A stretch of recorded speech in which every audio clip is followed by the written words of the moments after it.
দারুস শিফা কমপ্লেক্সের সামনে কয়েকজন মানুষ কথা বলছে। একপাশে একজন ভক্ত দাঁড়িয়ে শুনছে। একজন লোক হিংসার চোখে বলছে, এই দারুস শিফা আবার কি?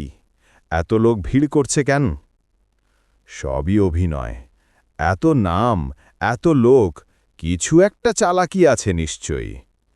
ফয়সাল হুজুর তো জনপ্রিয় হয়ে যাচ্ছেন, আমাদেরকেও পাত্তাই দিচ্ছে না আর। দারুস শিফা কমপ্লেক্সের একজন ভক্ত মৃদু হেসে বললে, আলো যখন জ্বলে আধার কাঁদে।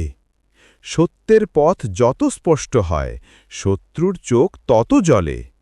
দারুস শিফা কমপ্লেক্স আলো ছড়ায়, তাই তোমাদের চোখে লাগে। কিন্তু একদিন তোমরাও বুঝবে, এই দরবার শুধু দালান নয়, এটা এক শেফা, এক রহমত, একটা আল্লাহওয়ালার চিহ্নিত পথ।